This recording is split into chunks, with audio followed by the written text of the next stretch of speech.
வணக்கம். இன்னைக்கு நாம ஒரு மாபெரும் வரலாற்று நிகழ்வை, அதாவது 2026ல தமிழ்நாட்டு அரசியல்ல நடந்த அந்த மிகப்பெரிய அரசியல் பூகம்பத்தை பத்தி தான் பார்க்க போறோம். இந்த விளக்கப்பதிவுல எந்த பக்கமும் சாயாம தேர்தல் தரவுகள் மற்றும் ஆதாரங்கள் என்ன சொல்லுதுன்னு மட்டும் வச்சு நடந்தது அப்படியே அக்கு வேற ஆணி வேற அலச போறோம். வாங்க உள்ள போகலாம். சரி, நேரா விஷயத்துக்கே வருவோம். 59 இது சும்மா ஒரு நம்பர் கிடையாதுங்க. 1967ல இருந்து சரியா 59 வருஷமா தமிழ்நாட்டை திமுக, அதிமுக இந்த ரெண்டு பெரும் கட்சிகள் மட்டும்தான் மாத்தி மாத்தி ஆட்சி பண்ணிட்டு இருந்தாங்க. இந்த இரும்பு சுழற்சியை யாராலையும் எப்பவும் உடைக்கவே முடியாதுன்னு தான் அரசியல் விமர்சகர்கள்ல இருந்து சாதாரண மக்கள் வரைக்கும் எல்லாரும் ரொம்ப உறுதியா நம்பிட்டு இருந்தாங்க. ஆனா இப்போ நம்ம முன்னாடி நிக்கிற மிகப்பெரிய கேள்வி என்ன தெரியுமா? எப்படி அரசியலுக்கு புதுசா வந்த ஒரு நடிகர் தன்னுடைய முதல் தேர்தல்லையே உடைக்கவே முடியாதுன்னு நினைச்ச அந்த 59 வருஷ ரெக்கார்ட சல்லியா நொறுக்கினாரு? எந்த ஒரு அரசியல் பேக்ரவுண்டும் இல்லாத ஒருத்தரால இது எப்படிங்க சாத்தியமாச்சு? இத நாம சரியா புரிஞ்சுக்கணும்னா, ஒரு புது அரசியல் புயல் எப்படி உருவாச்சுன்னு பார்க்கறதுக்கு முன்னாடி பல வருஷமா கோலோச்சிக்கிட்டு இருந்த அந்த ரெண்டு மாபெரும் திராவிட தூண்கள் எப்படி ஆட்டம் காண ஆரம்பிச்சதுன்னு நம்ம கட்டாயம் பார்க்கணும். நம்ம தரவுகள் படி பார்த்தோம்னா, ஒரு பக்கம் ஆளுங்கட்சியான திமுக சந்திச்ச சவால்கள் கொஞ்சம் நஞ்சமல்ல. ஆட்சிக்கு எதிரான மனநிலை, அதாவது அந்த ஆன்டி இன்கம்பென்சி, அப்புறம் தொடர்ச்சியான ஊழல் குற்றச்சாட்டுகள், வாரிசு அரசியல் பத்தின விமர்சனங்கள்னு அவங்களுக்கு ஏகப்பட்ட பிரஷர். சரி, மறுபக்கம் அதிமுக நிலைமை பரவாயில்லையான்னு கேட்டா அங்க நெருக்கடிகள் இன்னும் அதிகம்னு தான் ஆதாரங்கள் சொல்லுது. முன்னாள் முதலமைச்சர் ஜெயலலிதா அவங்களோட மறைவுக்கு பிறகு அங்க ஒரு இறப்ப முடியாத தலைமை வெற்றிடம் உருவாயிடுச்சு. தொடர்ச்சியான உட்கட்சி பூசல்கள். அதோட உச்சமா 2024 நாடாளுமன்ற தேர்தல்ல அதிமுக ஒரு இடத்த கூட ஜெயிக்கல. சோ 2026 தேர்தலை எதிர்கொள்ளும் போது இந்த ரெண்டு பெரும் கட்சிகளுமே மக்கள் மத்தியில கடுமையான அதிருப்தியையும் உட்கட்சி நெருக்கடிகளையும் ஃபேஸ் பண்ணிட்டு இருந்தாங்க அப்படிங்கிறது ரொம்ப தெளிவா தெரியுது. இந்த அதிருப்தியோட உச்ச என்ன தெரியுமா? 1996. இந்த வருஷத்தை கொஞ்சம் ஞாபகப்படுத்தி பாருங்க. பதவியில இருக்கிற ஒரு முதலமைச்சர் தன்னோட சொந்த தொகுதியிலே தோற்கடிக்கப்பட்டது எவ்வளவு பெரிய அதிர்வலையா அப்போ ஏற்படுத்தியிருக்கோம். அதுக்கு பிறகு சரியா அந்த மாதிரி ஒரு சம்பவம் இந்த 2026 தேர்தலில் தான் நடந்திருக்கு. முதலமைச்சர் மு.க. ஸ்டாலின் அவர்கள் தன்னோட சொந்த தொகுதியிலே அடைந்த தோல்வி மக்கள் எந்த அளவுக்கு ஒரு தீவிரமான ஒரு மாபெரும் மாற்றத்தை எதிர்பார்த்தாங்க அப்படிங்கறத நமக்கு ஆணித்தரமா உணர்த்துது. கரெக்டா இந்த ஒரு அரசியல் வெற்றிடத்துல தான் மொத்த கேமையும் தம் பக்கம் திருப்பின அந்த புதிய சக்தி உள்ள என்ட்ராகுது. சினிமால பல வருஷமா உச்ச நட்சத்திரமா இருந்த நடிகர் விஜய் எப்படி திடீர்னு தமிழக அரசியல்ல ஒரு மாபெரும் புயலா உருவெடுத்தார்? மக்கள் எதிர்பார்த்த அந்த மாற்றத்தை எப்படி அவர் கையில் எடுத்தார்? சரி, இப்போ இந்த இயக்கம் எப்படி படிப்படியா வளர்ந்துச்சுன்னு பார்ப்போம். இது ஏதோ நேத்து ஆரம்பிச்சு இன்னைக்கு நடந்த மாயாஜாலம்லாம் கிடையாதுங்க. 1992ல இருந்தே அவருடைய ரசிகர் மன்றங்கள் அடிமட்ட அளவுல ரொம்ப தீவிரமா சமூக சேவையில ஈடுபட்டுட்டு வந்தாங்க.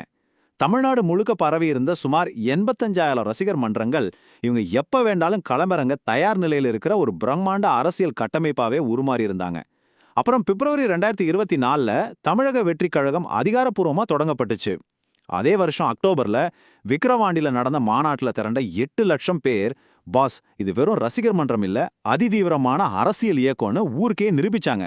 இந்த பல வருஷம் அடித்தளம் தான் ஏப்ரல் 2026 வரலாற்று தேர்தலுக்கு ரொம்ப ஆழமான வேரா அமைஞ்சது.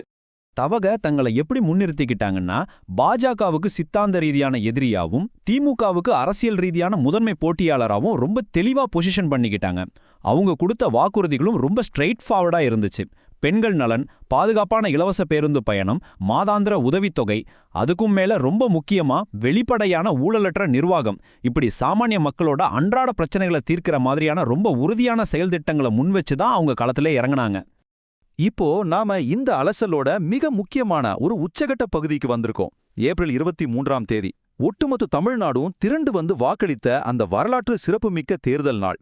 அப்புறம் மே 4 ஒட்டுமொத்த இந்தியாவையே திரும்பி பார்க்க வச்ச அதோட முடிவுகள். எண்கள் என்ன சொல்லுதுன்னு பாப்போமா? 85.1%. உண்மையிலே இது ஒரு பிரம்மாண்டமான நம்பர். தமிழக தேர்தல் வரலாற்றிலேயே இதுவரைக்கும் பார்க்காத அளவிலான ஒரு மாபெரும் வாக்குப்பதிவு இது. யோசிச்சு பாருங்க, 85% மக்களை வீட்டை விட்டு வெளியே வந்து ஓட்டு போட வைக்கிறதுங்கிறது சாதாரண விஷயமே கிடையாது. இதுலேருந்து என்ன தெரியுதுன்னா, மக்கள் ஒரு தெளிவான மாற்றத்தை, ஒரு புதிய மாற்று அரசியலை ரொம்ப தீவிரமா வெறித்தனமா விரும்பியிருக்காங்கிறது இந்த எண்கள் மூலமா நமக்கு கிறிஸ்டல் கிளியரா புரியுது. இந்த மாபெரும் அரசியல் நிலநடுக்கத்தை இந்த எண்கள் நமக்கு ரொம்ப தெளிவா பிரமாதமா படம் பிடிச்சு காட்டுது. தவக அசால்ட்டா 108 இடங்களை சுருட்டி தமிழ்நாட்டோட மிகப்பெரிய கட்சியா விஸ்வரூபம் எடுத்துட்டாங்க. பல தசாப்தங்களா, அதாவது ரொம்ப வருஷமா அசைக்க முடியாத சக்தியா இருந்த திமுக வெறும் 59 இடங்களுக்கும், பிரதான எதிர்க்கட்சியான அதிமுக வெறும் 47 இடங்களுக்கும் தள்ளப்பட்டுட்டாங்க. இந்திய அரசியல் வரலாற்றிலேயே இது யாருமே சத்தியமா கற்பனை கூட பண்ணி பார்க்க முடியாத ஒரு மாபெரும் அரசியல் மாற்றம். அது மட்டும் இல்லைங்க, இதுல இன்னொரு மிக முக்கியமான தரவும் இருக்கு. தவக தன்னுடைய முதல் தேர்தல்லையே கிட்டத்தட்ட 35% வாக்குகளை கைப்பற்றியிருக்காங்க. சுதந்திர இந்தியாவோட வரலாற்றிலேயே எந்த ஒரு புதிய கட்சிக்கும் தன்னுடைய முதல் களத்திலேயே இவ்வளவு பெரிய மக்கள் அங்கீகாரம் அவ்வளவு ஈஸியா கிடைச்சதே கிடையாது. சீரியஸா சொல்றேன், இது ஒரு இமாலய சாதனை தான். ஆனா தேர்தல் முடிவுகள் வந்தாச்சு, நிறைய சீட் ஜெயிச்சாச்சு. இதோட எல்லாம் முடிஞ்சிடுச்சான்னு கேட்டா இல்ல. வெற்றி பெற்றாலும் அதிகாரப்பூர்வமா ஆட்சி அமைக்க தேவையான அந்த மேஜிக் நம்பரை ரீச் பண்றதுல ஒரு சின்ன சிக்கல் இருந்துச்சு. ஆமாங்க, இது யாருமே எதிர்பார்க்காத வகையில ஒரு தொங்கு சட்டமன்றமா உருவெடுத்து நின்றது. இங்கதான் அரசியலோட அந்த எண்கள் விளையாட்டு ஆரம்பமாகுது. 234 இடங்கள் கொண்ட சட்டசபையில மெஜாரிட்டி நிரூபிச்சு ஆட்சி அமைக்க 118 இடங்கள் கட்டாயம் தேவை. ஆனா தவக வென்றதோ 108 இடங்கள். அதாவது பெரும்பான்மைக்கு ஒரு 10 இடங்கள் ஷார்ட்டேஜ். இந்த ஒரு சூழல் அன்னைக்கு தமிழக அரசியல்ல ஒரு மிகப்பெரிய சஸ்பென்ஸை, ஒரு விதமான அரசியல் பதற்றத்தை உருவாக்குச்சு. யார் யார் கூட கூட்டணி சேருவாங்க, ஆட்சி அமையுமா இல்ல கவிழுமான்னு பல கேள்விகள். ஆனா அந்த சஸ்பென்ஸும் பதற்றமும் ரொம்ப நாள்லாம் நீடிக்கல. விசிக, அப்புறம் கம்யூனிஸ்ட் கட்சிகளான சிபிஐ, சிபிஐஎம் மற்றும் காங்கிரஸ், இந்த கட்சிகள்லாம் தவைகவுக்கு எந்தவிதமான நிபந்தனையும் இல்லாம உடனே தங்களோட ஆதரவு கொடுத்தாங்க. இந்த மாதிரி நிபந்தனையற்ற ஆதரவு அப்படிங்கிறது அரசியல்ல ரொம்ப ரொம்ப ரேர். இதனால தவைக கூட்டணியோட பலம் உடனே 121 உயர்ந்துருச்சு.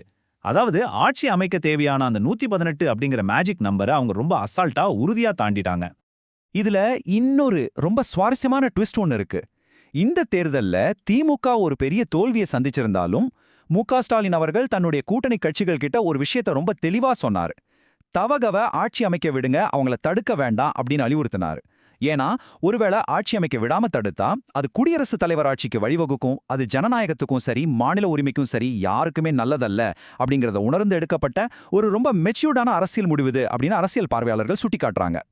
சோ இப்படி எல்லா தடைகளும் விலகின பிறகு முதல் படியா விஜய் அவர்கள் நேரா ஆளுநர் மாளிகைக்கு போய் ஆளுநர் ஆர்.வி.ஆர். லேகர் கிட்ட 120 எம்எல்ஏக்களோட ஆதரவு கடிதங்களை முறைப்படி கொடுத்தாரு.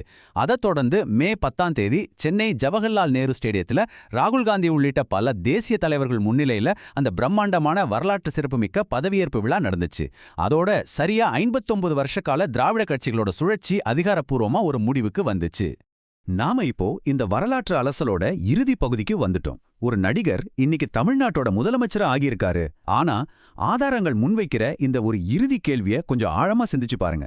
ஒரு பிரம்மாண்டமான ரசிகர் பலம் ஒரு கட்சிய தேர்தல்ல மாபெரும் வெற்றி பெற வைக்கலாம். ஆனா அதே பலம் மட்டுமே ஒரு மாநிலத்தோட சிறப்பான சிக்கலான நிர்வாகத்துக்கு உதவுமா? இப்போ தவைக தாங்க ஒரு சிறந்த மாற்று அப்படிங்கறத வெறும் வார்த்தைகள்ல இல்லாம செயல்ல நிரூபிச்சு காட்ட வேண்டிய ஒரு கட்டாயத்துல இருக்காங்க. இந்த கேள்விக்கான பதில வருங்காலமோ அவங்களோட ஆட்சியோட செயல்பாடுகளும் தான் நமக்கு சொல்லணும். உங்களோட பார்வையில இந்த மாபெரும் அரசியல் மாற்றத்தோட விளைவுகள் எப்படி இருக்கும்? சிந்திச்சு பாருங்க. உங்களோட சிந்தனைக்கு அதை நான் விட்டுடுறேன். மீண்டும் இதே மாதிரி ஒரு ஆழமான சுவாரஸ்யமான விளக்கப்பதிவுல சந்திப்போம். நன்றி.